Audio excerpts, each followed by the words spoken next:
பக்தி today channel நேயர்களுக்கு அன்பான வணக்கம். சென்னையிலேருந்து அஸ்ட்ராலஜர் பிருந்தா.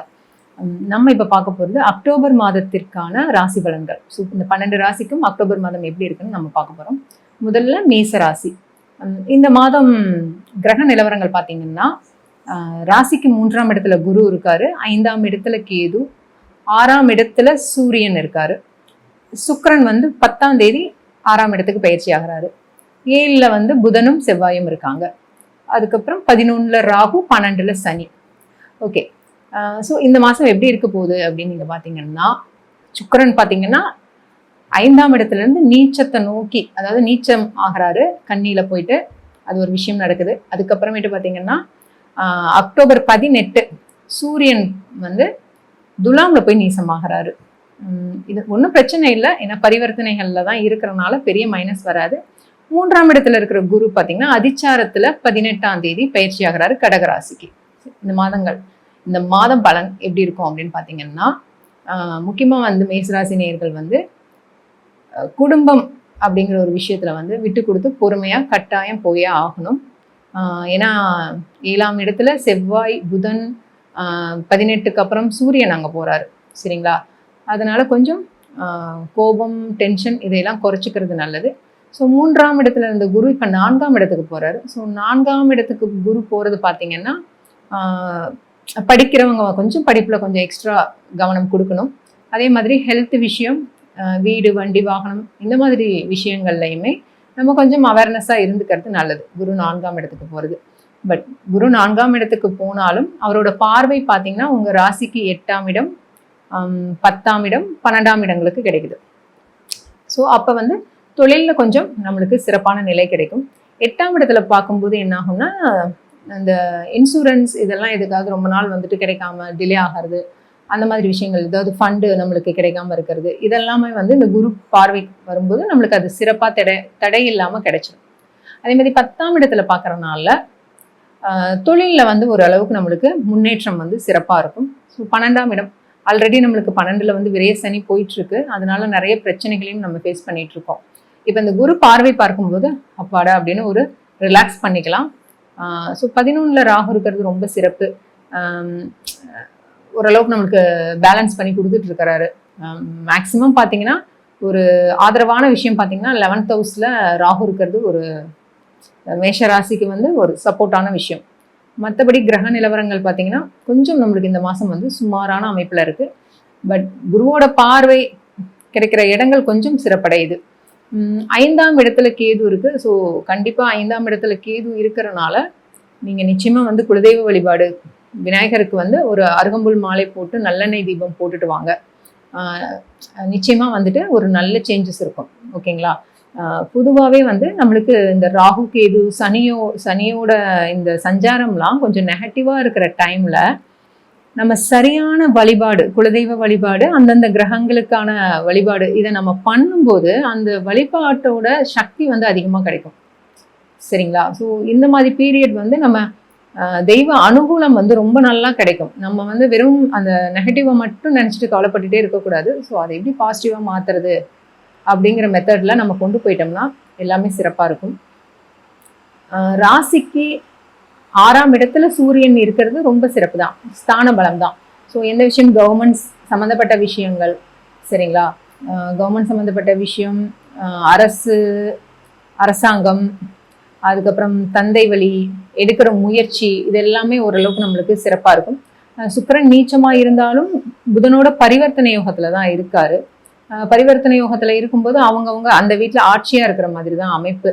அப்போ இப்போ லோனுக்கு ரொம்ப நாளாக நம்ம கஷ்டப்பட்டுட்டு இருக்கோம், ஒரு லோன் கிடைக்கணும் அப்படிங்கும்போது இந்த மாதம் உங்களுக்கு அந்த லோன் கிடைக்கிறது கொஞ்சம் ஈஸியாக இருக்கும். அரசாங்க பேங்க்ல, அதாவது கவர்மெண்ட் பேங்க்ல நீங்கள் லோன் ட்ரை பண்ணிட்டு இருக்கீங்க அப்படின்னாலும் உங்களுக்கு கொஞ்சம் ஈஸியாக கிடைச்சிரும். மற்றபடி நீங்கள் செய்ய வேண்டியது பார்த்தீங்கன்னா, இதில் அஸ்வினி நட்சத்திரத்தில் பிறந்தவங்க முடிஞ்ச வரைக்கும் எட்டி மரம், உங்களுக்கு விருட்சம் எட்டி மரம். ஸோ எட்டி மரம் விருட்சமாக இருக்கிற கோவிலுக்கு போயிட்டு வழிபாடு பண்ணிட்டு அந்த மரத்தடியில் ஒரு அரை மணி நேரம் டு 1 மணி நேரம், எவ்வளோ நேரம் டைம் ஸ்பெண்ட் பண்ண முடியுதுன்னு பாருங்கள். அவ்வளோ நேரம் இருந்துட்டு வாங்க. நீங்கள் முக்கியமாக முடிஞ்சால் எப்போ முடியுதோ அந்த டைமில் கொல்லிமலை, ஓகேங்களா? ஸோ அந்த கொல்லிமலைங்கிறதே ஃபுல்லாக மூலிகை தான். எட்டி மரங்கள் வந்து அங்கே நிறைய இருக்கு. அதனால எப்போ உங்களால் ஒரு ட்ரிப் போக முடியும்னாலும் கொல்லிமலை போயிட்டு அங்கே அரபலீஸ்வரர் வழிபாடு பண்ணிட்டு வாங்க. அங்கே போயிட்டு வந்தீங்கனாலே உங்களுக்கு நிறைய நல்லது நடக்கும். அதே மாதிரி மேஷத்தில் வந்து இருக்கிற பரணி நட்சத்திரக்காரர்கள் நீங்கள் வந்துட்டு ஒன்றும் வேணாங்க, சிம்பிளாக ராகு காலத்தில் துர்க்கைக்கு தீபம் போட்டு வேண்டிக்கிட்டிங்கனாலே எந்த ஒரு விஷயமா இருந்தாலும் உங்களுக்கு உடனே வந்து கை மேலே பலன் கிடைக்கும். அதே போல் கார்த்திகை நட்சத்திரக்காரங்க வந்து பழனி, திருவண்ணாமலை இங்கே போயிட்டு வந்துட்டு திருவண்ணாமலை கிரிவலம் போயிட்டு வர்றது, பழனி போயிட்டு வர்றது, இதெல்லாமே உங்களுக்கு வந்துட்டு வாழ்க்கையில் ஒரு நல்ல முன்னேற்றத்தை கொடுக்கும். பக்தி டுடே சேனல் நேயர்களுக்கு அன்பான வணக்கம். சென்னையிலேருந்து அஸ்ட்ராலஜர் பிருந்தா. நம்ம இப்போ பார்க்க போகிறது அக்டோபர் மாதத்திற்கான ராசி பலன்கள். ஸோ இந்த 12 ராசிக்கும் அக்டோபர் மாதம் எப்படி இருக்குன்னு நம்ம பார்க்க போகிறோம். முதல்ல மேச ராசி. இந்த மாதம் கிரக நிலவரங்கள் பார்த்தீங்கன்னா ராசிக்கு 3ஆம் இடத்துல குரு இருக்காரு, 5ஆம் இடத்துல கேது, 6ஆம் இடத்துல சூரியன் இருக்காரு. சுக்கிரன் வந்து 10ஆம் தேதி 6ஆம் இடத்துக்கு பயிற்சி ஆகிறாரு. 7ல் வந்து புதனும் செவ்வாயும் இருக்காங்க. அதுக்கப்புறம் 11ல் ராகு, 12ல் சனி. ஓகே, ஸோ இந்த மாதம் எப்படி இருக்க போகுது அப்படின்னு நீங்கள் பார்த்தீங்கன்னா, சுக்கிரன் பார்த்தீங்கன்னா 5ஆம் இடத்துலேருந்து நீச்சத்தை நோக்கி, அதாவது நீச்சம் ஆகிறாரு, கன்னியில் போயிட்டு அது ஒரு விஷயம் நடக்குது. அதுக்கப்புறமேட்டு பார்த்தீங்கன்னா அக்டோபர் 18 சூரியன் வந்து துலாமில் போய் நீசமாகிறாரு. இது ஒன்றும் பிரச்சனை இல்லை, ஏன்னா பரிவர்த்தனைகளில் தான் இருக்கிறனால பெரிய மைனஸ் வராது. 3ஆம் இடத்துல இருக்கிற குரு பார்த்தீங்கன்னா அதிச்சாரத்தில் 18ஆம் தேதி பயிற்சி ஆகிறாரு கடகராசிக்கு. இந்த மாதம் பலன் எப்படி இருக்கும் அப்படின்னு பார்த்தீங்கன்னா, முக்கியமாக வந்து மேசராசி நேயர்கள் வந்து குடும்பம் அப்படிங்கிற ஒரு விஷயத்துல வந்து விட்டு கொடுத்து பொறுமையாக கட்டாயம் போயே ஆகணும்.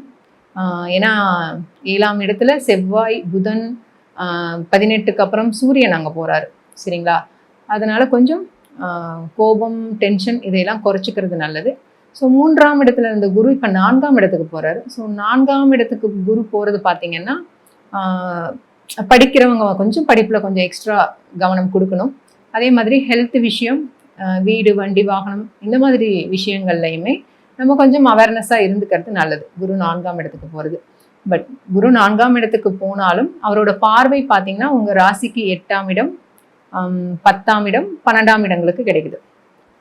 ஸோ அப்போ வந்து தொழிலில் கொஞ்சம் நம்மளுக்கு சிறப்பான நிலை கிடைக்கும். 8ஆம் இடத்துல பார்க்கும்போது என்ன ஆகும்னா, இந்த இன்சூரன்ஸ் இதெல்லாம் எதுக்காவது ரொம்ப நாள் வந்துட்டு கிடைக்காம டிலே ஆகிறது, அந்த மாதிரி விஷயங்கள், ஏதாவது ஃபண்டு நம்மளுக்கு கிடைக்காம இருக்கிறது, இதெல்லாமே வந்து இந்த குரு பார்வைக்கு வரும்போது நம்மளுக்கு அது சிறப்பாக தடை இல்லாமல் கிடைச்சிடும். அதே மாதிரி 10ஆம் இடத்துல பார்க்குறனால தொழிலில் வந்து ஓரளவுக்கு நம்மளுக்கு முன்னேற்றம் வந்து சிறப்பாக இருக்கும். ஸோ 12ஆம் இடம் ஆல்ரெடி நம்மளுக்கு 12ல் வந்து விரைய சனி போயிட்டுருக்கு, அதனால நிறைய பிரச்சனைகளையும் நம்ம ஃபேஸ் பண்ணிட்டு இருக்கோம். இப்போ இந்த குரு பார்வை பார்க்கும்போது அப்பாடா அப்படின்னு ஒரு ரிலாக்ஸ் பண்ணிக்கலாம். ஸோ 11ல் ராகு இருக்கிறது ரொம்ப சிறப்பு. ஓரளவுக்கு நம்மளுக்கு பேலன்ஸ் பண்ணி கொடுத்துட்டு இருக்கிறாரு. மேக்சிமம் பார்த்தீங்கன்னா ஒரு ஆதரவான விஷயம் பார்த்தீங்கன்னா 11th ஹவுஸில் ராகு இருக்கிறது ஒரு மேஷராசிக்கு வந்து ஒரு சப்போர்ட்டான விஷயம். மற்றபடி கிரக நிலவரங்கள் பார்த்தீங்கன்னா கொஞ்சம் நம்மளுக்கு இந்த மாதம் வந்து சுமாரான அமைப்பில் இருக்குது. பட் குருவோட பார்வை கிடைக்கிற இடங்கள் கொஞ்சம் சிறப்படையுது. 5ஆம் இடத்துல கேது இருக்குது. ஸோ கண்டிப்பாக 5ஆம் இடத்துல கேது இருக்கிறனால நீங்கள் நிச்சயமாக வந்து குலதெய்வ வழிபாடு, விநாயகருக்கு வந்து ஒரு அருகம்புல் மாலை போட்டு நல்லெண்ணெய் தீபம் போட்டுட்டு வாங்க. நிச்சயமாக வந்துட்டு ஒரு நல்ல சேஞ்சஸ் இருக்கும். ஓகேங்களா? பொதுவாகவே வந்து நம்மளுக்கு இந்த ராகு, கேது, சனியோட இந்த சஞ்சாரம்லாம் கொஞ்சம் நெகட்டிவாக இருக்கிற டைமில் நம்ம சரியான வழிபாடு, குலதெய்வ வழிபாடு, அந்தந்த கிரகங்களுக்கான வழிபாடு, இதை நம்ம பண்ணும்போது அந்த வழிபாட்டோட சக்தி வந்து அதிகமாக கிடைக்கும், சரிங்களா? ஸோ இந்த மாதிரி பீரியட் வந்து நம்ம தெய்வ அனுகூலம் வந்து ரொம்ப நல்லா கிடைக்கும். நம்ம வந்து வெறும் அந்த நெகட்டிவை மட்டும் நினச்சிட்டு கவலைப்பட்டுட்டே இருக்கக்கூடாது. ஸோ அதை எப்படி பாசிட்டிவாக மாற்றுறது அப்படிங்கிற மெத்தடில் நம்ம கொண்டு போயிட்டோம்னா எல்லாமே சிறப்பாக இருக்கும். ராசிக்கு 6ஆம் இடத்துல சூரியன் இருக்கிறது ரொம்ப சிறப்பு தான், ஸ்தான பலம் தான். ஸோ எந்த விஷயம் கவர்மெண்ட்ஸ் சம்மந்தப்பட்ட விஷயங்கள், சரிங்களா? கவர்மெண்ட் சம்மந்தப்பட்ட விஷயம், அரசாங்கம், அதுக்கப்புறம் தந்தை வழி எடுக்கிற முயற்சி, இது எல்லாமே ஓரளவுக்கு நம்மளுக்கு சிறப்பாக இருக்கும். சுக்கிரன் நீச்சமாக இருந்தாலும் புதனோட பரிவர்த்தனை யோகத்தில் தான் இருக்காரு. பரிவர்த்தனை யோகத்தில் இருக்கும்போது அவங்கவுங்க அந்த வீட்டில் ஆட்சியாக இருக்கிற மாதிரி தான் அமைப்பு. அப்போ இப்போ லோனுக்கு ரொம்ப நாளாக நம்ம கஷ்டப்பட்டுட்டு இருக்கோம், ஒரு லோன் கிடைக்கணும் அப்படிங்கும்போது இந்த மாதம் வந்து உங்களுக்கு அந்த லோன் கிடைக்கிறது கொஞ்சம் ஈஸியாக இருக்கும்.